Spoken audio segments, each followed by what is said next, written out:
Assalamualaikum warahmatullahi wabarakatuh. Perkenalkan, nama saya Arisya Anitya, NIM A210190090 kelas C. Di sini saya akan menyampaikan materi tentang pajak dalam perekonomian Indonesia. Pengertian pajak. Pajak secara umum adalah kontribusi wajib kepada negara yang terutang oleh orang pribadi atau badan yang bersifat memaksa berdasarkan undang-undang dengan tidak mendapatkan imbalan secara langsung dan digunakan untuk keperluan negara bagi sebesar-besarnya kemakmuran rakyat. Kemudian definisi pajak dari beberapa ahli. Definisi tersebut dapat disimpulkan ciri-ciri pajak yaitu yang pertama, iuran wajib pada negara, yang kedua bersifat memaksa, yang ketiga dipungut berdasarkan undang-undang, yang keempat tidak mendapatkan jasa, yang terakhir digunakan untuk membiayai kepentingan umum. Kemudian fungsi pajak, ada beberapa fungsi pajak yaitu yang pertama, fungsi anggaran. Pajak merupakan sumber pemasukan keuangan negara yang menghimpun dana ke kas negara untuk membiayai pengeluaran negara atau pembangunan nasional. Jadi, pajak digunakan untuk membiayai pembangunan, memperluas lapangan pekerjaan, membangun infrastruktur, serta gaji ASN. Yang kedua, fungsi mengatur.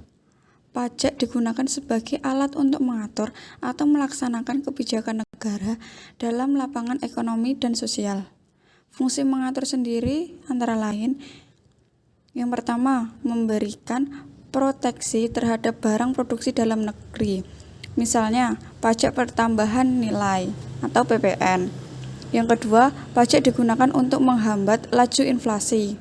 Yang ketiga, pajak digunakan untuk mendorong ekspor, misal pajak barang ekspor 0%. Yang keempat, untuk menarik dan mengatur investasi modal untuk perekonomian yang produktif. Kemudian fungsi yang ketiga adalah fungsi pemerataan. Pajak mempunyai fungsi pemerataan, artinya dapat digunakan untuk menyeimbangkan dan menyesuaikan antara pembagian pendapatan dan kesejahteraan masyarakat. Dengan kata lain, pajak berfungsi untuk pemerataan pendapatan masyarakat. Kemudian manfaat pajak. Pajak yang dikumpulkan dari masyarakat tentunya sangat bermanfaat bagi kesejahteraan masyarakat itu sendiri. Berikut beberapa manfaat pajak. Yang pertama, belanja pegawai meliputi ASN, polisi, dan TNI.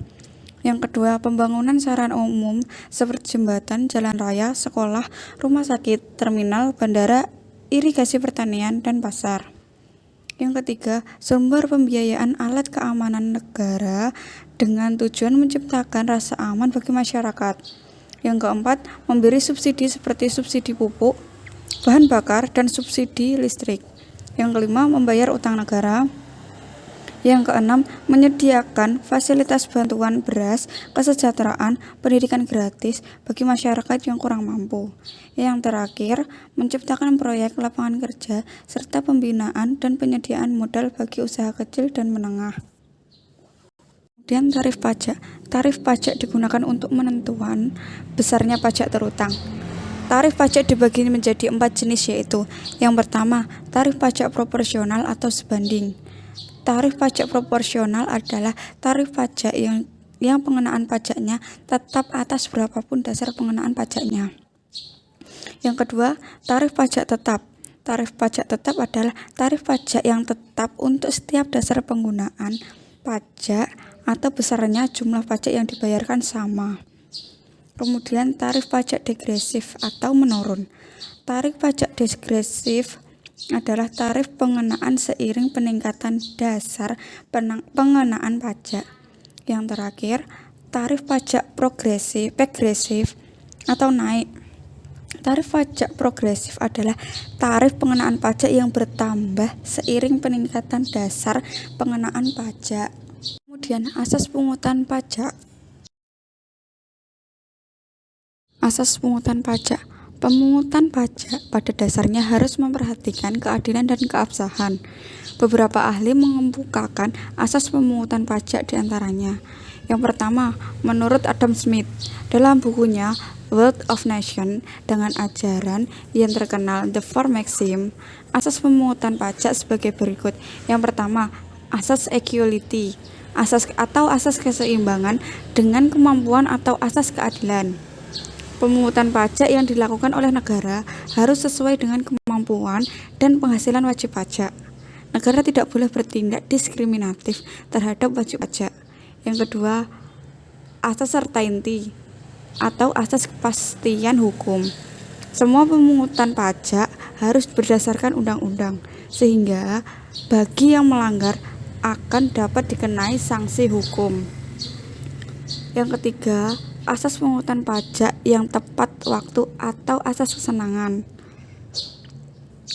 Pajak harus dipungut pada saat yang tepat bagi wajib pajak atau saat yang paling baik. Misalnya, di saat wajib pajak baru menerima hadiah. Yang terakhir, asas efisien atau asas ekonomis. Bagi pemungutan pajak, diusahakan sehemat mungkin, jangan sampai terjadi biaya pemungutan pajak lebih besar dari hasil pemungutan pajak. Kemudian, menurut W. J. Langen, asas pemungutan pajak sebagai berikut. Yang pertama, asas daya pikul. Besar kecilnya pajak yang dipungut harus berdasarkan besar kecilnya penghasilan wajib pajak. Semakin tinggi penghasilan, maka semakin tinggi pajak yang dibebankan. Yang kedua, asas manfaat. Pajak yang dipungut oleh negara harus digunakan untuk kegiatan-kegiatan yang bermanfaat untuk kepentingan umum. Yang ketiga, asas kesejahteraan. Pajak yang dipungut oleh negara digunakan untuk meningkatkan kesejahteraan masyarakat. Yang keempat, asas kesamaan. Dalam kondisi yang sama, antar wajib pajak yang satu dengan yang lain harus dikenakan pajak dalam jumlah yang sama. Yang terakhir, asas beban. Yang sekecil-kecilnya pemungutan pajak diusahakan sekecil-kecilnya atau serendah-rendahnya jika dibandingkan dengan nilai objek pajak sehingga tidak memberatkan wajib pajak. Kemudian, jenis-jenis pajak. Pajak di Indonesia dapat digolongkan berdasarkan. Yang pertama, berdasarkan sifatnya. Pajak digolongkan menjadi dua, yaitu yang pertama, pajak langsung, yaitu pajak yang harus dipikul sendiri oleh wajib pajak dan tidak dapat dilimpahkan kepada orang lain. Contohnya pajak penghasilan atau PPh, pajak bumi dan bangunan atau BBB, dan pajak kendaraan bermotor. Yang kedua, pajak tidak langsung, yaitu pajak yang harus dibayar pihak tertentu dan dapat dilimpahkan seluruhnya atau sebagian pada pihak lain. Contohnya, pajak penjualan, pajak pertambahan nilai atau PPN, dan biaya impor. Jenis pajak yang kedua, berdasarkan sasarannya atau objeknya, digolongkan menjadi dua, yaitu pajak subjektif, yaitu pajak yang pemungutannya berdasarkan subjeknya atau orangnya dengan memperhatikan keadaan diri wajib pajak. Contohnya pajak penghasilan, pajak kekayaan. Yang kedua, pajak objektif, yaitu pajak yang pemungutannya berdasarkan objeknya tanpa memperhatikan keadaan diri wajib pajak. Contohnya pajak bumi dan bangunan, pajak pertambahan nilai, pajak penjualan atas barang mewah. Jenis pajak yang terakhir adalah berdasarkan siapa yang memungut.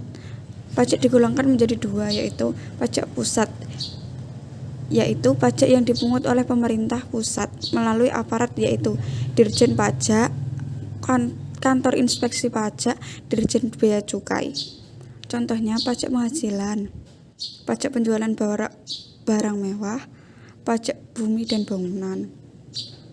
Yang kedua, pajak daerah, yaitu pajak yang dipungut oleh pemerintah daerah, baik oleh pemerintah provinsi maupun pemerintah kota atau kabupaten. Contohnya pajak kendaraan bermotor, pajak hotel dan resto, pajak reklame. Sekian materi yang dapat saya sampaikan. Bila ada tutur kata yang salah, mohon dimaafkan. Sekian, wassalamualaikum warahmatullahi wabarakatuh.